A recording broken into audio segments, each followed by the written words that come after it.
Discover the hidden gems and pristine waters of Tennessee's Bill Dance signature lakes.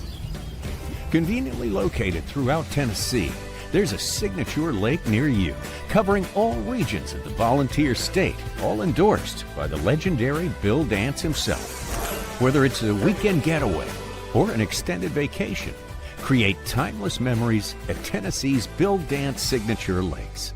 Plan your trip today. Hey everybody, I'm Steve Owens, one of the tournament directors for the Tennessee Bass Nation Kayak Series. This is the 2025 Championship Angler Briefing. Our state championship this year is sponsored by Real Heroes and Purple Heart Homes, and we're hosted by Visit Knox Sports in Knoxville. We've been a part of Knoxville for some time now. Knoxville's got, a really strong grassroots club in TNBNKS up there. We got to have a media day, public relations media day today in Knoxville with our Angler of the Year, back-to-back Angler of the Year, Luke Graham, and last year's champion, Eric Thomason. And then Andrew Dotson came up. He's one of the tournament directors for TNCAT. He came up and we met the chamber host and got some photographs, and we donated $2,600 that you all gave to us throughout the year to Real Heroes, Purple Heart Homes. And you guys have been super supportive of that, and we'll look to grow that next year, hopefully. But as I mentioned, this is your angler briefing. We've had a really, really good season, and just want to highlight our sponsors. Right out of the gate, our Angler of the Year sponsor, again, is Carl Black Chevrolet of Nashville. That we've incorporated them every year in our Old Hickory event so far, and we continue to do that next year as well. They're back. Big Bass this year, our sponsor was Sniper Marine. They're the beneficiary of our advertising and you all giving them business. They're a Knoxville, Tennessee company. Trey and Tim are just super guys. We hope to have them back. Dugout Bait and Tackle has been one of our premier sponsors throughout the year, making all the kayak stuff that we get happen. We've had a new thing added this year that we've had a lot of fun with, and that's the Bill Dance Signature Lakes and the Giant Bass Open Series. So for all of you that are just watching this as people that want to get into this next year, what we do is on the Bill Dance Signature Lakes, the Giant Bass Open Series donates $100 an hour for hourly giant bass. That's on top of our Sniper Marine Big Bass pool as well. And we were able to give out a medallion for each hourly winner along with that $100. We had Lodge Cast Iron come on board with some product prizes this year. GSM continues to support us with Yamamoto baits, Bill Lewis baits. We've got some rods that we're going to give away for part of our Angler of the Year standing, and one in the raffle at the end of the year. Newport's given us an NK300 for raffle. We got to be in attendance to win these prizes on Sunday. We've battery company. We don't have one right now. We're going to work on one for next year. We've got Tourney X has been back. One Objective. Boondocks. The product didn't arrive for Boondocks, so what I'll do is put that item on a piece of paper and we'll raffle it and we'll have them ship it direct to you guys. We got Broken Twig landing nets. We've got a net for that as well. Guardian Angel lighting.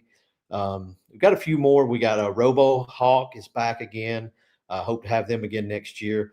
Those tethers are super, super important, and we'll take care of all of the other ones. We've got a Fish Tennessee, an initiative. As we all know, Tennessee arguably is one of the best states in the country for conservation and getting fishing out there. So be sure to pay attention in this event. With the rivers being in play, there's some hard boundaries that are put in.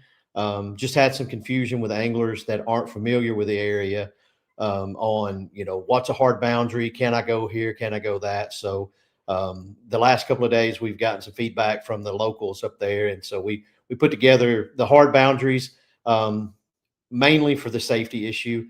And I'll go ahead and address, we lost Peyton Hughes, our Campbellsville University angler who's fished a lot of Tennessee stuff with us over the years.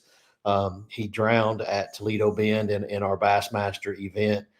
He wasn't wearing his PFD, and all indications is that he hit his head somehow, either on the kayak or something else. And wasn't able to get up and everything. So, you guys have sent money to me. The total's over $5,000 that you all have sent across the country to support that family. His funeral is on Monday. The obituary's out there online if anybody chooses to take part of that. But, having said that, our rules mirror the Bassmaster rules in large part on most things, but the ultimate thing is your safety, and a PFD has to be worn at all times during practice.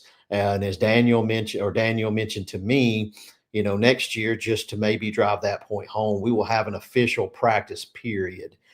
Maybe that puts it in your mind to remember your safety checklist items. I'm going to try to come up with some laminated cards. That can be quite expensive, but for me, I feel like if we can get those in the hand of one person, put it on the back of a blank card for you to use as your identifier card. And it'd be a checklist, PFD, lights, catch board, yak attack board, fishing license, right? Just something like that. Maybe that can help us all, but we'll have an official practice period. There won't be any gray areas on any of that, but, and then, the launch times for this event we've set, thanks to Eric and a few others mentioned, with rivers being in play, we don't want you guys to be on the water until it's good and clear. So pay attention to those as Daniel Davis goes over the details. So again, I just want to thank all of y'all for you've helped establish one of the strongest clubs in the country. And that's no surprise because CAST, our grassroots series, has been one of the strongest in the country for going on about 10 years now anyway. So y'all make our jobs easy. Really, the only thing we ever have to deal with is a cracked mouth or missing identifier. So a big shout out to Bethany, Philip, and Daniel this year for keeping everything running smooth on the judging side of things when we're not fishing. It's easy to run things, but like I travel so much, I couldn't do it without, especially Daniel and the other people here. So, but we're going to bring on some people. But before we get into that, on Sunday, we're going to be at the Casual Pint North Shore in Knoxville. They're going to host us for awards. So when you get there, we'll all be in the same group, but it's pretty cool what they come up, keeping it real. They got the college logo on here, but I think they just got that from my email signature, but reward your cast with $1 off drafts and 50% off pretzel and beer cheese. So that's pretty cool to extend that to us. But without further ado, we're going to bring that pretty man and that pretty man on here. And we'll see if I can get us all. There we go. All right. Y'all know Sassy Dan. This is pro Eric Thomason. Cashed a lot of checks, got a lot of hardware in that house of his up there. So, the current champion. Brandon Palmer is in the house with him there fishing this weekend. Little Miami Outfitters will be a sponsor for the y'all in the trail series in Tennessee and Georgia next year. Got some of his rods. They make a really, really good fishing rod.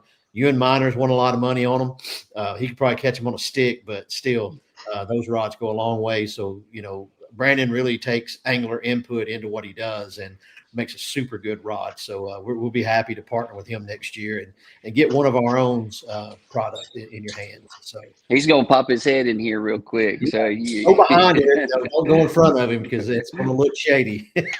Eric will definitely take advantage and make that suspect. I guarantee. He doesn't want to be seen, I don't think. Oh, okay. All right. So either way, we're happy to have Brandon on here. So he's making love with the dogs right now. That's it. So.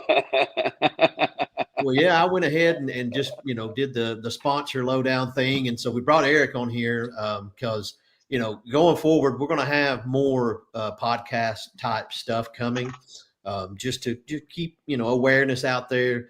Seems like this is the easiest way to communicate information is live videos and stuff. And it seems like these things trickle and find their way through the cracks and brings in new anglers too. So that's something we want to do. And plus we just want y'all to look at us because, what is it?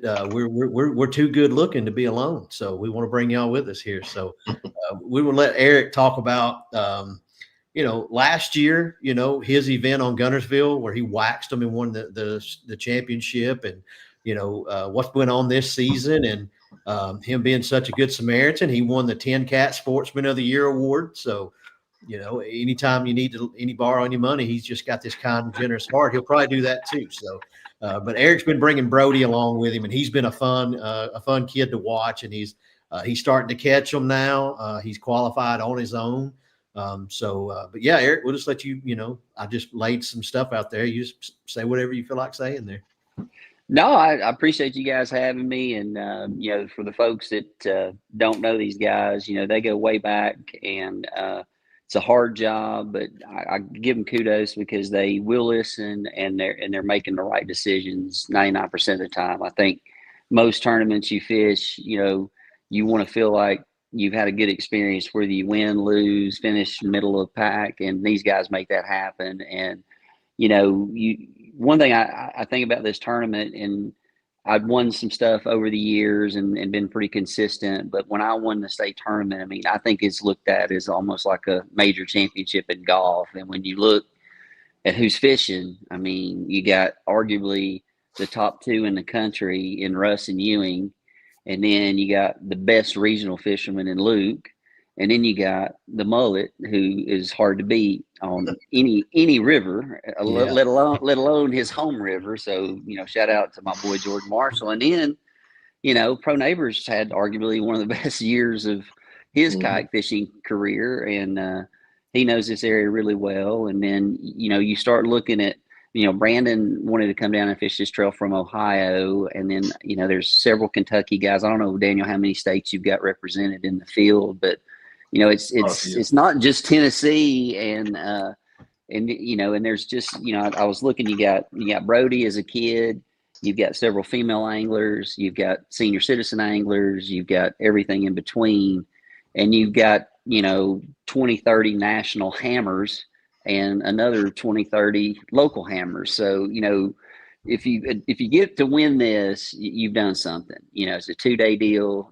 Everybody can go out and have a great 1-day scenario, but you put them back to back against this kind of competition, and then when you go to sleep at night, and you're like, okay, I'm in the lead, and I can either close it out or I can look like an idiot. And I was like, I was fortunate enough to close it out, and it's created some opportunities for me and some sponsorships.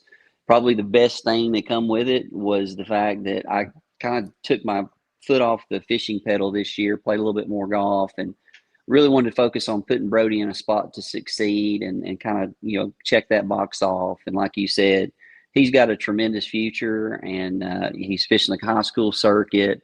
He's surrounded by some good people, and the community is incredibly generous to these kids and really everybody. So that's, I'm just kind of happy to be a part of the community, and then the fact that I'm local here, and I've probably got as many reps on these bodies of water as anybody in the field. And the great thing is this is a good time of year, and the lakes will play. Somebody's going to bust them on the lakes.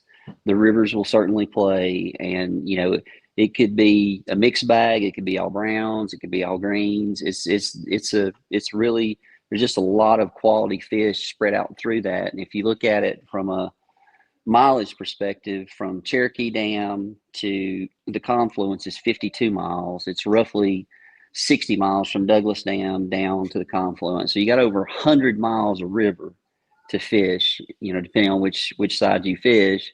And then you factor in the lake where the Bassmaster Classic's been held two of the last 10 years. And then Tellico is fishing really well. I've fished it in our little weeknight classic, and it fished incredibly well. And then took Brandon out there Monday evening, and it fished incredibly well. So it's going to be really fun to see how it plays out. Everybody thinks it's going to be one on the Holston in this stretch, or it's going to be one by Luke or Jordan. And you guys have done this long enough to know that, my man Brody's liable to win this thing. So it's like, it's just fun to see. And I know most of the people ran into a guy up in Sevierville under 66 Bridge on the French, and he knew me, but I didn't know him, and he introduced himself, and we kind of talked, and I Facebook friended him and stuff like that. That's just the community. It's like, Daniel was somewhere and needed something, and I looked in my toolbox and I had what he needed, strangely enough, and I just, handed it to him. And if it had been the other way around, I think he still owes me money for that, but we'll leave that. We'll I leave that remember that. alone. But I mean, but it's like if you do this, you're going to need something. I mean, Joe McElroy has bailed out damn near everybody at some point or another. He's helped me on 2 or 3 occasions, and I've tried to return the favor when I can, because it's not if you have an issue, it's when, because something's going to happen, whether it's your trailer or your motor, or the weather conditions are not what you thought. You're going to need some help. But I think it's great that this is here. These guys have done a phenomenal job. I'm excited. I hadn't had a particularly great season from a results perspective, but I'm going out with a positive attitude and 100% effort. I'm going to leave it on the water, and hopefully I'll get in get in the top 10%, so I get into the big event. But if I don't, that's okay too. So I'll leave it with you boys. All right. We appreciate you, Eric. And as Eric mentioned, don't need to cut, but like we've got, Marshall's a state champion, an Angler of the Year winner. We got Luke is an Angler of the Year. Ethan Jett's here. He's a state champion guy.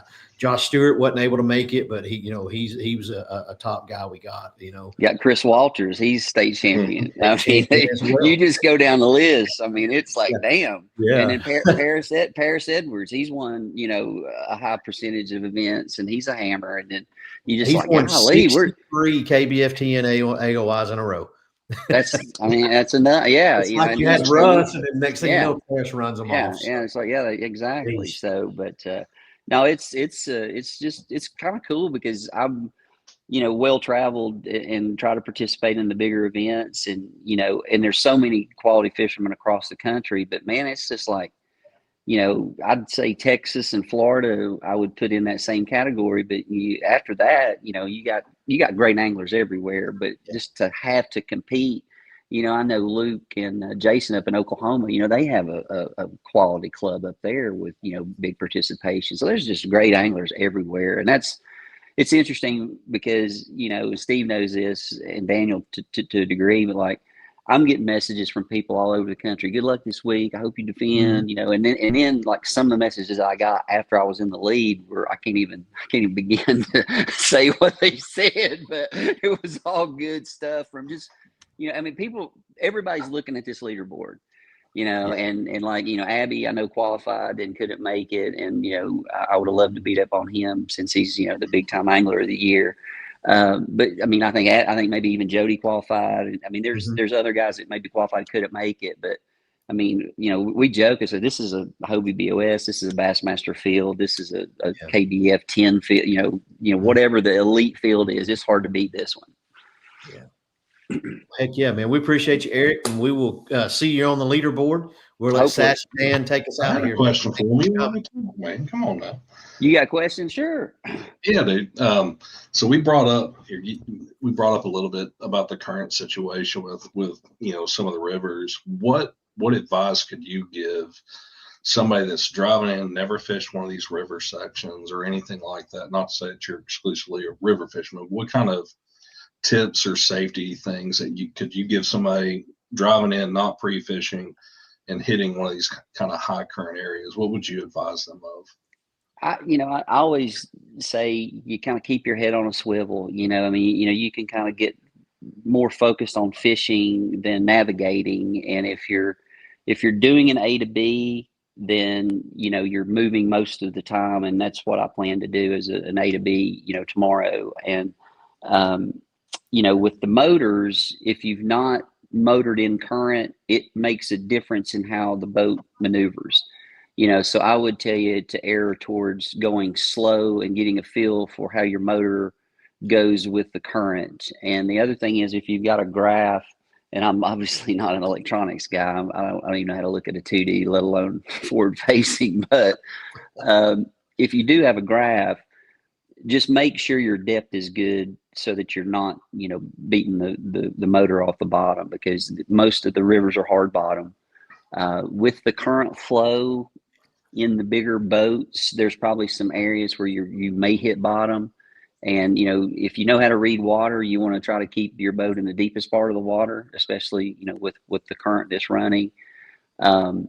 If you flip around to fish a shoal or something, just pay attention, because you may have something coming in the water that you're not sure that's coming, because if it floats, it's coming down river, whether it fits your pace or not. And it's just, I just, I'm obviously your life jacket, have a paddle just in case. If you've got a Hobie and a motor, take your drive just in case, because you don't want to be on a body of moving water without the ability to maneuver or steer.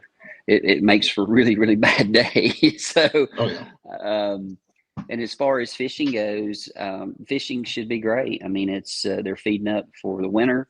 There's a lot of bait, running around, and I think, and of course I'll probably jinx everybody. I don't think it's going to be about catching them. I think it's going to be about catching the right ones. And so, I wouldn't get discouraged if you're in the river and you catch, 4 or 5, 13 or 14 inches, because it's kind of like fishing at Chick. You catch a 6-pound smallmouth just like you can catch a 10-pound largemouth down there with one cast. And it doesn't matter if it's at daylight or if it's at 3:29. So, just keep your head down and don't get discouraged if somebody posts, 92, 93 inches of river fish early, and just keep on stroking.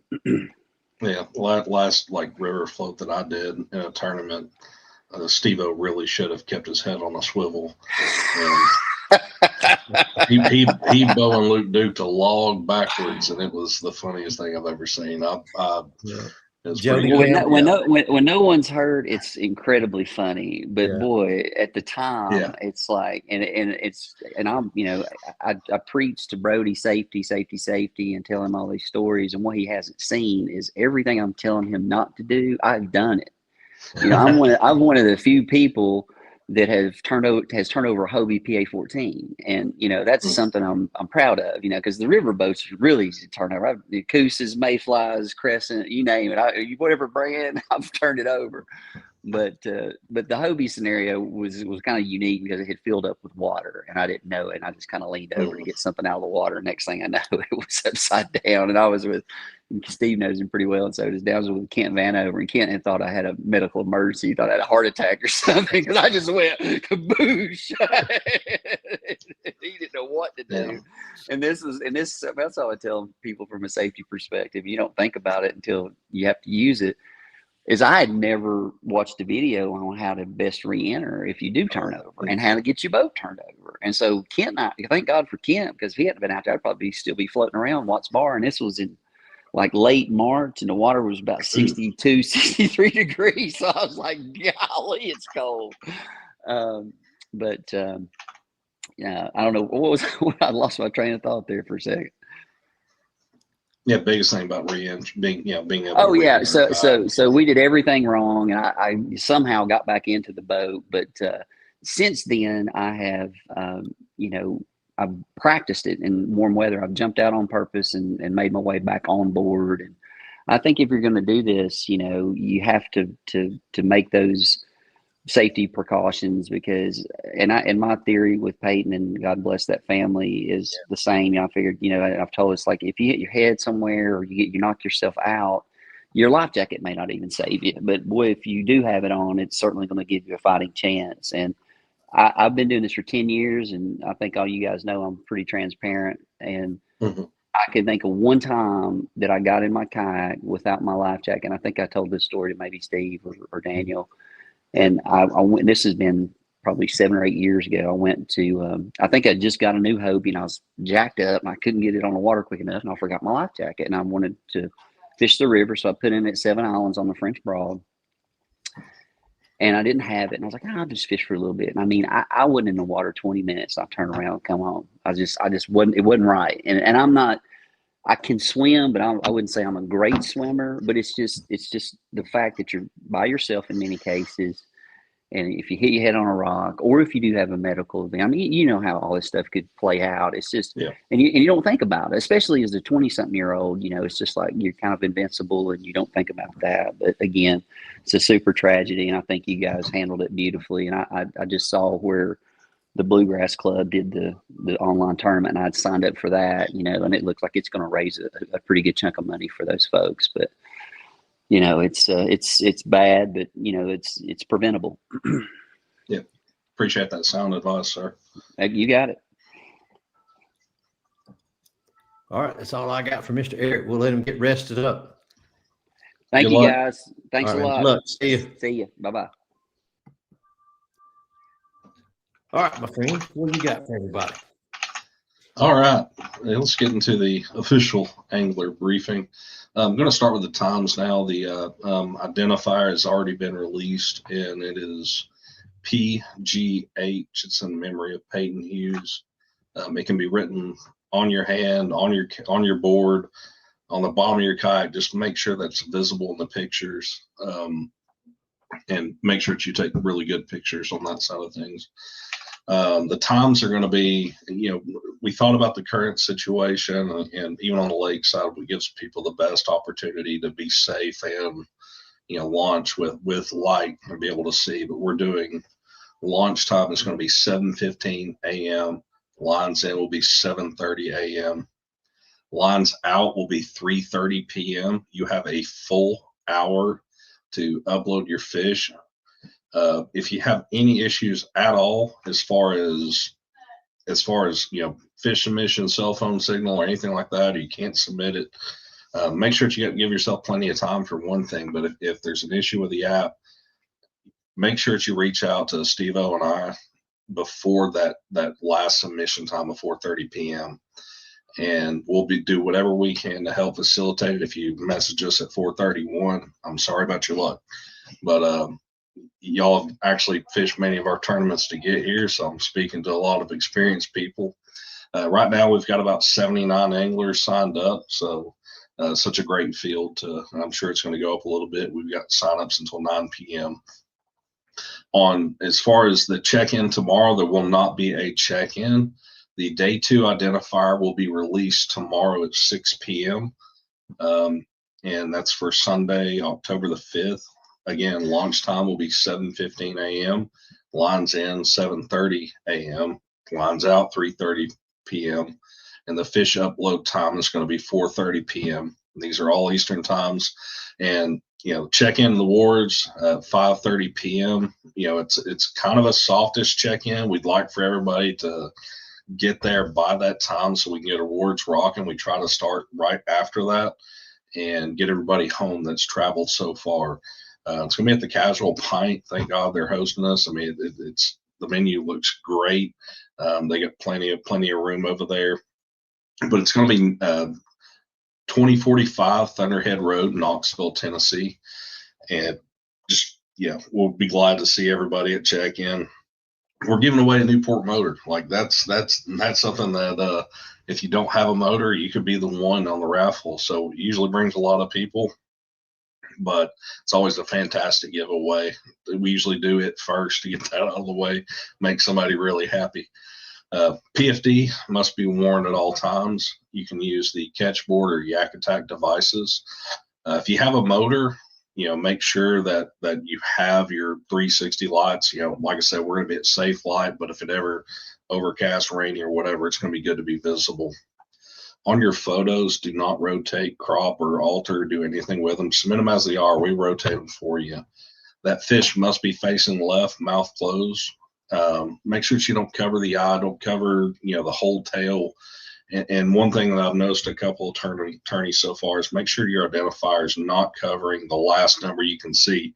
If we can't tell what the last number is, it's going to be hard for us to judge a fish, and it could be a DQ. Take plenty of pictures. One thing that I've suggested to a number of people is wet your board.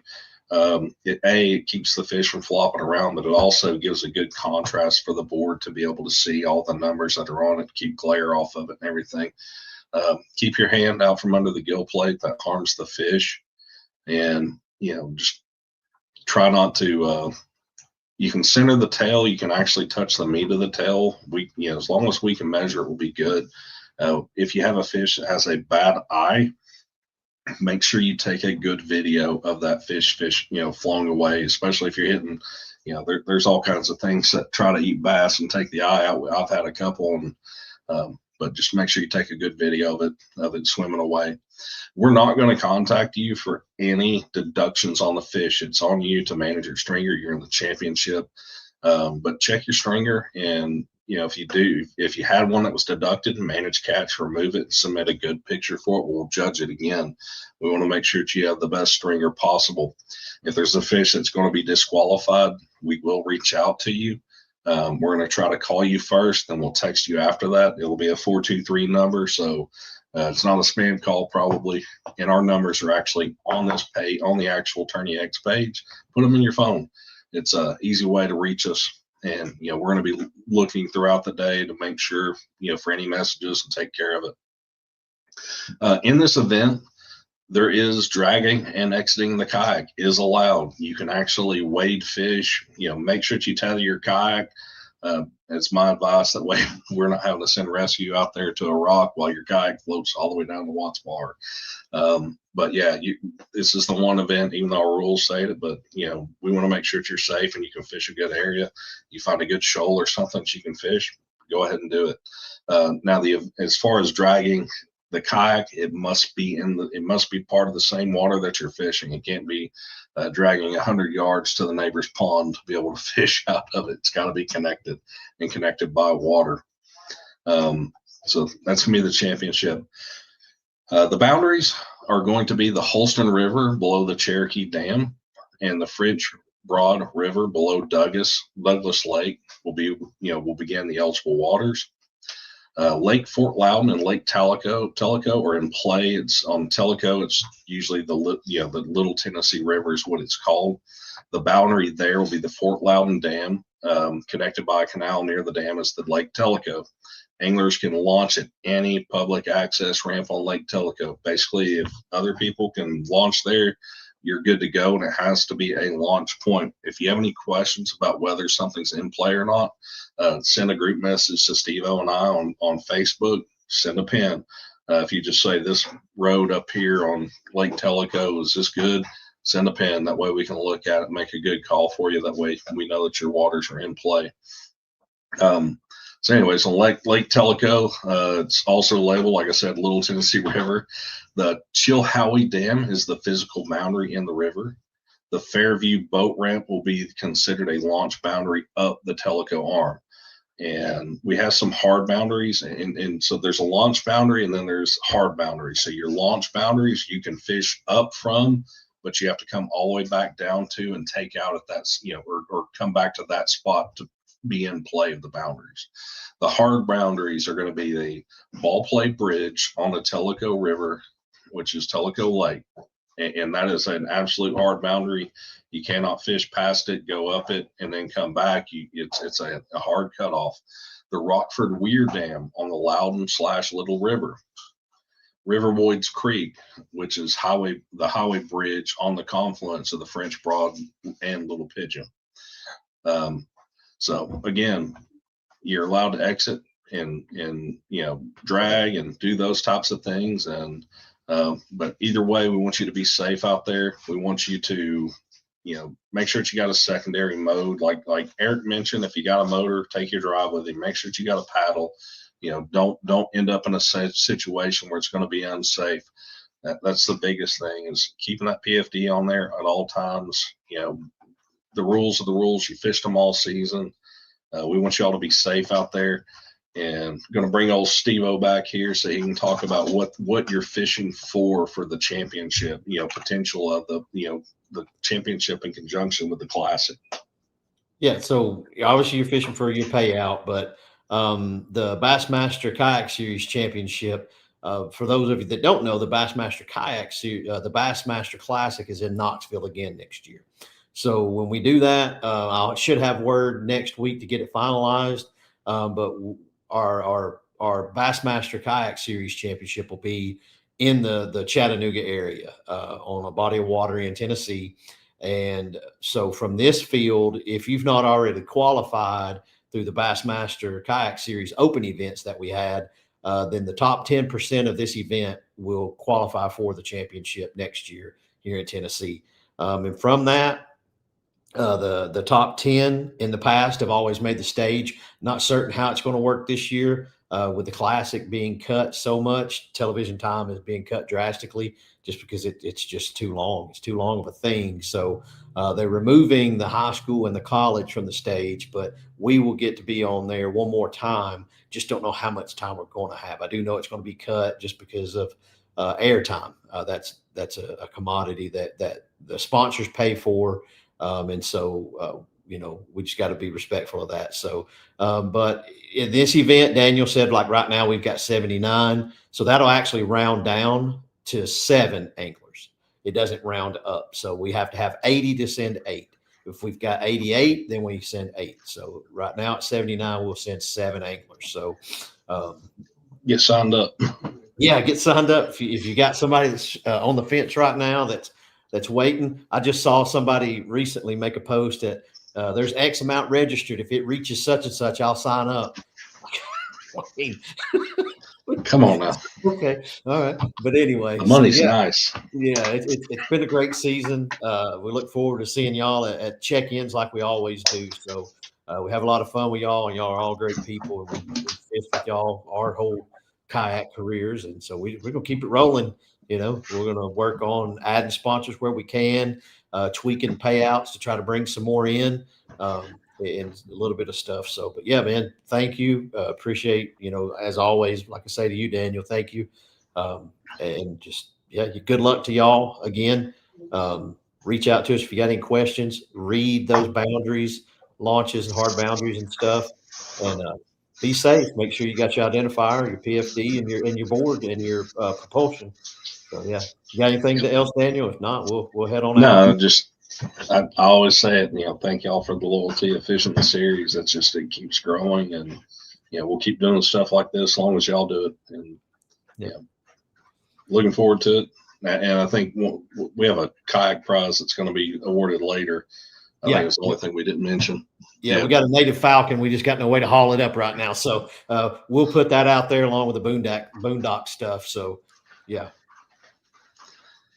Yeah. Good luck. Be safe. We'll see you. All right. See y'all. Have a good night.